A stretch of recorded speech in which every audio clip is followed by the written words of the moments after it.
Selamat pagi Pak Yudi. Selamat pagi Pak Ida.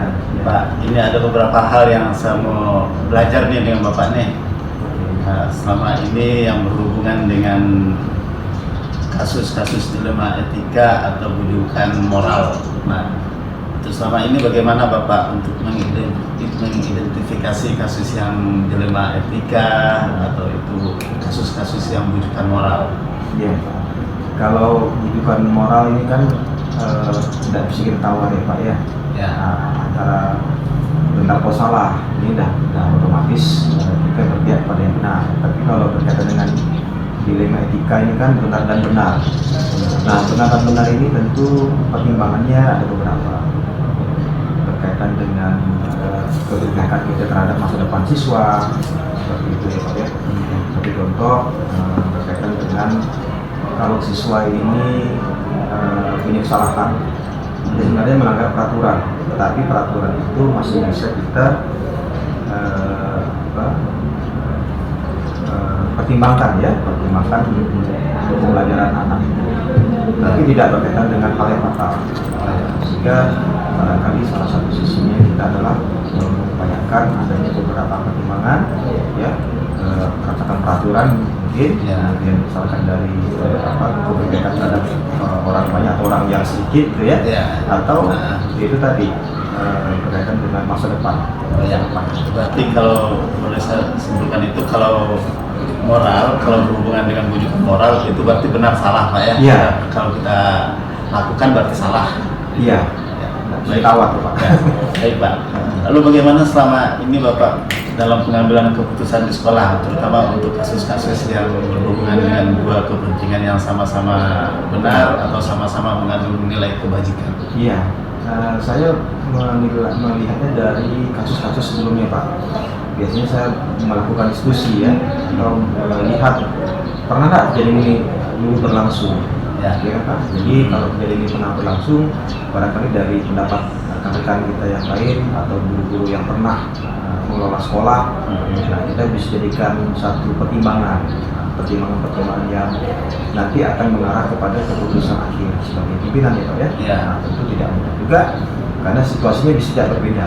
Nah, tentu kalau kita jadi pimpinan ketika ngambil ke suatu keputusan, apapun itu risikonya kita bertanggung jawab kan Pak. Nah, jadi memang saya selalu mengajak diskusi itu tidak langsung memutuskan tanpa ada fakta-fakta. Pertama fakta dulu yang harus saya verifikasi.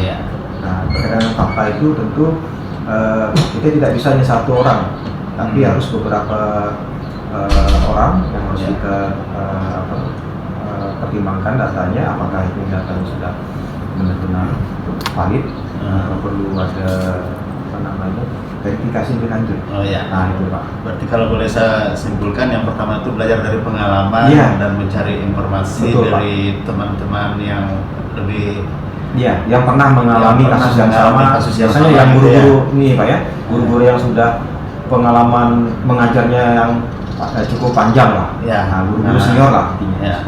Berarti langkah prosedur yang Bapak ambil itu berdiskusi, berkolaborasi dengan rekan yang lain Pak ya. Tentu berdasarkan fakta ya Pak ya. Nah, ini fakta ini menjadi satu hal yang benar-benar harus kita perhatikan. Baru hal apa saja yang selama ini Bapak anggap efektif dalam pengambilan keputusan berhubungan dengan dilema etika Pak? Ya, kalau saya melihatnya, kalau saya berpihak pada murid Pak.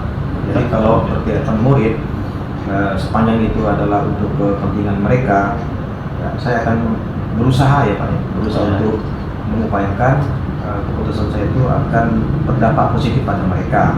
Nah, meskipun mungkin ada berbenturan ya, itu pasti Pak, ada yang kurang setuju, rekan-rekan kita mungkin mengambil pemikiran yang berbeda, persepsi berbeda, tapi sangat bergantung kepada upaya kita ya untuk membuat anak murid kita ini dapat belajar dari kesalahan misalnya, ataupun peraturan yang dilanggarnya. Kan peraturan ini kan bisa berdampak jangka panjang dan jangka pendek ya Pak. Kalau kita terapkan, sebenarnya ini memang akan mengakibatkan ruginya anak murid.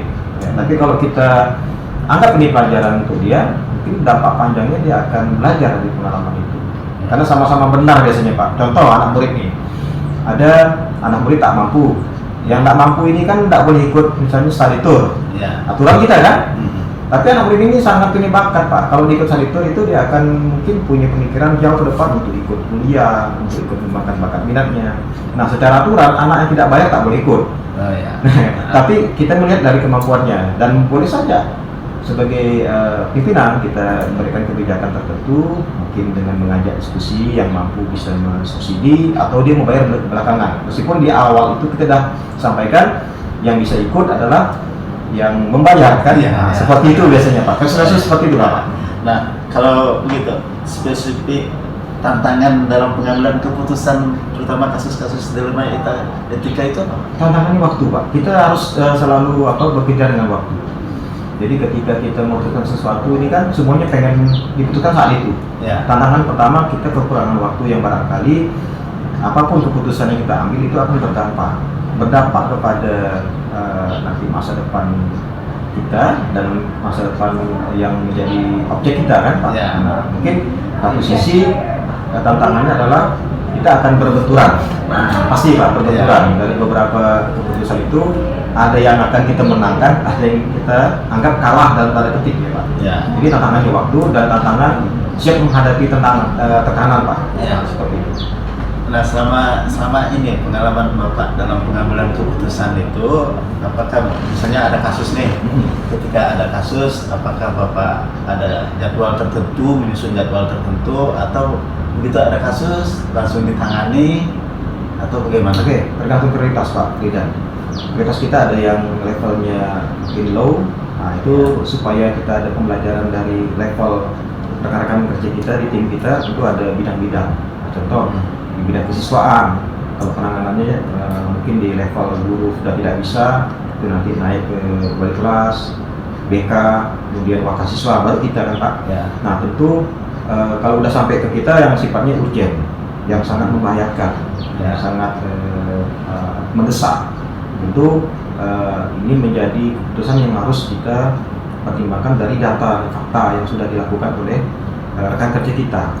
Kecuali Pak berkaitan dengan keselamatan, nah itu langsung kita tangani Pak. Kalau udah berkaitan dengan keselamatan, kita harus langsung Pak, sebagai pimpinan kita harus langsung bertindak. Ya, berarti kalau boleh saya simpulkan, Bapak itu melihat prioritas dulu, Prioritas, Pak. melihat prioritas kasus. Ya. Jika itu berjenjang, ya maka Ya. itu dilakukan secara berjenjang Pak. Ya. Ya. Lalu faktor yang selama ini mempermudah atau membantu Bapak dalam penyelesaian kasus-kasus dilema etika? Oke, faktor saya pertama, saya selalu memberikan kebebasan teman-teman di tim lah ya, terutama di manajemen untuk mengatur sendiri, untuk merencanakan sendiri apa yang menjadi program kerja mereka, Pak. Sehingga ketika mereka mengerjakan program yang mereka rencanakan itu akan lebih mudah. Nah, kemudian mereka punya pemikiran yang saya kira karena bidangnya dia akan lebih fokus, dan ini sangat membantu tuh ketika rekan-rekan kerja kita itu punya program kerja yang terukur. Ibaratnya ada yang namanya smart gitu Pak ya. Nah, spesifik mereka punya, ada bisa diukur, dan ada time ya Pak ya, ada waktu yang bisa kita ukur. Jadi kuncinya adalah makro manajemen Pak. Kalau saya makro manajemen, saya tidak lagi mikro manajemen, tapi rekan-rekan saya dorong, saya ajak, ayo bertanggung jawab dengan masing-masing bidang, kecuali sifatnya sudah kebijakan yang akan berdampak luas. Nah, ayo kita diskusi, dan nanti saya penanggung jawabnya adalah bagaimana upayakan dampak ini bisa positif gitu ya. Nah, bisa positif itu aja. Berarti intinya itu Bapak melibatkan semua stakeholder yang ada di sekolah, semua elemen-elemen yang ada di sekolah, biar bisa bekerja bersama-sama gitu Pak ya, untuk mencapai tujuan. Nah, lalu yang telah Bapak sampaikan tadi itu pembelajaran yang penting terutama bagi kami itu apa? Wah, kalau yang jelas Pak, banyak Pak ya. Kalau pembelajaran penting adalah komunikasi Pak. Komunikasi Pak ya. Jadi kata kuncinya itu komunikasi Pak. Dan tanpa komunikasi biasanya kita akan kehilangan arah, ya, kehilangan arah. Jadi komunikasi adalah kunci utama kita, kolaborasi. Ya. Jadi satu kata kunci juga, setelah kita mampu berkomunikasi efektif, berkolaborasi, kemudian kita punya tanggung jawab ya. Tanggung jawab ini kan artinya masing-masing bagian ini akan berupaya program-program yang telah kita sepakati, ya kan Pak? Ya. Karena di manajemen kita selalu ada rapat ya Pak, selalu ada rapat yang rutin, mingguan, bahkan kalau ada hal-hal kegiatan besar pun kita langsung rapatkan. Ya. Dan ini akan mempermudah gerakan kita. Kegiatan besar apapun Pak, saya kira kalau kita sama-sama kolaborasi, kata kunci tadi, yakin itu akan ringan. Siapapun itu pelaksananya, mau pimpinan yang baru dan atau yang lama, kalau dia didukung dengan teman-temannya, dengan ajak komunikasi yang efektif, mereka akan bergerak sendiri Pak. Oh ya, baik Pak. Kalau boleh saya simpulkan itu ada 3 hal poin penting yang perlu untuk dipelajari, kami pelajari Pak ya, yang dapat dipetik itu. Yang pertama itu komunikasi efektif dengan semua pihak, baru kolaborasi, dan tentu itu berakhir pada yang bertanggung jawab terhadap keputusan yang diambil. Baik Pak Yudi, terima kasih atas waktunya, terima kasih atas berbagi ilmunya, praktik baiknya. Semoga ini bermanfaat untuk kami. Terima kasih Pak. Ya Pak. Ya, oke. Masa berganti, tantangan kan kita hadapi, bergandeng tangan untuk negeri era perubahan yang baru. Kenalkan saya Bernadi Srikan. Saya calon guru penggerak angkatan 11 dari Kota Singkawang. Ya. Kesehariannya saya bekerja di SMK Negeri 1 Singkawang Pak. Saya mohon izin waktunya Pak sebentar. Pagi ini ada beberapa hal yang ingin saya belajar dari Bapak. Ingin saya belajar dari Bapak. Yang pertama, karena Bapak itu saya lihat sebagai kepala sekolah yang senior dan Bapak juga dari guru penggerak. Mas, selama ini Pak, bagaimana Bapak mengidentifikasi kasus yang merupakan baik itu dilema etika atau bujukan moral Pak? Istilah dilema etika bujukan moral itu seperti mata uang yang dua-duanya sebenarnya saling kait mengkait. Ya. Saya melihat kasus itu sebagai dilema etika atau bujukan moral. Saya masukkan termasuk atau ke kelompok dilema etika ketika saya menghadapi 2 masalah yang dua-duanya itu ada nilai kebaikannya, ada betulnya, ada benarnya. Sedangkan bujukan moral itu ketika saya harus memutuskan dari 2 yang baik itu atau dua-duanya tidak baik itu, mana yang harus saya pilih. Itu saya memilahnya seperti itu antara dilema etika dengan bujukan moral. Baik Pak, terima kasih. Berarti kalau boleh saya ambil kesimpulan, jika itu etika moral, etika dilema etika, berarti di situ ada benar-benar di situ Iya, ya, ada benar benar di situ. Nah, kalau bujukan moral berarti itu jelas, oh yang ini salah, maka yang inilah yang harus kita lakukan. Baik Pak. Jadi selama ini bagaimana Bapak menjalankan pengambilan keputusan di sekolah Pak? Terutama kasus-kasus yang ya mungkin ada 2 kepentingan yang berbenturan, yang bersamaan. Nah, bagaimana Bapak? Ketika saya menghadapi dilema etika, saya harus merenungkan dulu apa yang terbaik dari guru. Kemudian saya akan merencanakan salah satu pilihan untuk menjadi sebuah keputusan. Pilihan itulah yang nanti akan saya perkuat dengan argumen-argumen. Ya. Setelah itu barulah diputuskan oleh beberapa orang atau sekelompok guru dalam diskusi dengan unsur pimpinan saja, atau dalam kasus-kasus tertentu dalam rapat musyawarah dewan guru secara keseluruhan. Jadi diputuskan bersama. Ya boleh, kalau begitu boleh saya katakan prosedurnya itu Bapak melihat kasusnya, setelah melihat kasusnya baru Bapak pertimbangkan ini perlu untuk berdiskusi dengan rekan guru yang lain atau ini mutlak menjadi keputusan kepala sekolah ya Pak ya? Ya. Nah, lalu kalau begitu Pak, hal yang selama ini yang Bapak anggap efektif dalam pengambilan keputusan terutama kasus dilema etika Pak? Saya menganggap efektif itu keputusan yang sudah diambil dijalankan itu tidak menimbulkan friksi dari lingkungan sekolah, baik friksi dari orang tua, friksi dari guru-guru yang akhirnya ada yang masih tak terima, tak puas dengan keputusan itu. Nah itu saya jadikan tolak ukur bahwa berarti keputusan saya itu sudah benar. Ya, keren sekali Pak. Berarti ini efektif jika warga sekolah dapat menerima keputusan Semua itu. pihak bisa menerima. Semua menerima Pak ya. Kita- Keren itu. Lalu kalau begitu, apakah selama ini misalnya Bapak ada kasus nih, ada persoalan yang harus diselesaikan? Apakah Bapak ada seperti penjadwalan kapan ini diselesaikan dan lain sebagainya? Gitu, Pak? Tergantung masalah yang kita temui. Ya. Ada saat-saatnya kita langsung eksekusi ya, Ya. langsung selesaikan pada saat itu. Enggak, katakanlah misalkan pelanggaran ringan, ada masalah siswa terlambat, terlambatnya karena ngandal orang tua. Nanti itu kan ada kesalahan, tapi kalau kita putuskan untuk panggil orang tua lagi, kadang-kadang kita terlalu lama. Oh, ya, iya, iya. sehingga langsung kita eksekusi hari itu, kita kasih pembinaan dalam bentuk perlindungan misalkan.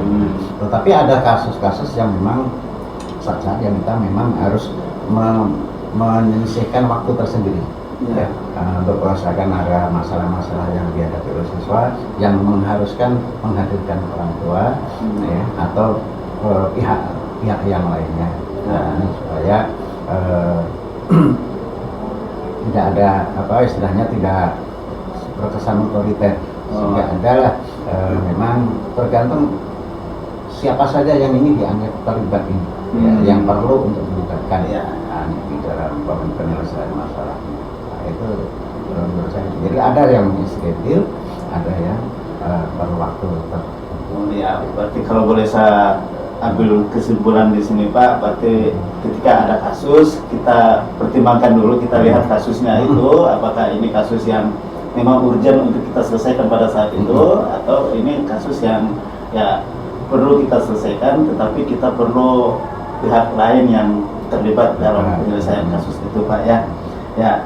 Nah, dalam pengambilan keputusan itu Pak, selama ini yang Bapak rasakan, apakah ada orang di sekitar Bapak atau faktor-faktor pendukung di sekolah yang itu membantu Bapak dalam pengambilan keputusan? Ya.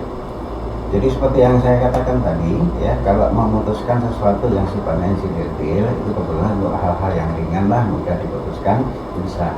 Untuk hal-hal tertentu, misalkan untuk menentukan, ketika saya ambil contoh, ada orang wali kelas yang menghadap ke saya, ya sebelum rapat kenaikan kelas, Pak, ini anaknya ini nilainya rendah, sangat rendah, ya. Tapi kalau saya berhentikan dia pasti tak sekolah lagi, ya kan? Nah, mana yang saya harus pilih, ya kan, untuk ini nanti. Nah, itu saya tak bisa putuskan pada hari itu dengan wali kelasnya, maka harus saya bawa ke forum rapat dewan guru. Ya, karena nanti pasti ada pro kontra, tapi kalau sudah diputuskan bersama itu akan aman. Nah, jadi selama ini yang mendukung saya unsur pertama unsur pimpinan, ya, yang kedua itu para dewan guru lah. Kita ambil keputusan bersama biasanya. Berarti kalau begitu unsur pimpinan dan dewan guru itu sangat berperan dalam pengambilan keputusan Pak ya. Ya Pak. Nah, dari hasil perbincangan kita ini Pak, obrolan kita, mungkin ada sesuatu yang bisa Bapak sampaikan kepada kami, kepada saya, terutama calon guru penggerak. Apa sih hal-hal yang perlu diperhatikan, perlu dipertimbangkan dalam pengambilan keputusan? Ada beberapa ya yang kita pertimbangkan. Yang paling utama, pertama, keputusan itu harus membawa keadilan. Ya. Yang kedua, meminimalisir resistensi tadi, ya, konflik internal maupun eksternal. Itu. Nah, yang ketiga ada pelibatan, ya, pelibatan pihak-pihak yang memang berkepentingan untuk itu, ya, sehingga pada akhirnya nanti keputusan itu akan bisa dieksekusi dan dijalankan dengan sebaik-baiknya. Itu menurut saya. Oke Pak, terima kasih. Ini sesuatu yang sangat bermakna untuk saya. Iya. Seperti Bapak katakan bahwa dalam pengambilan keputusan itu kita harus melihat supaya itu berkeadilan Pak ya. Iya.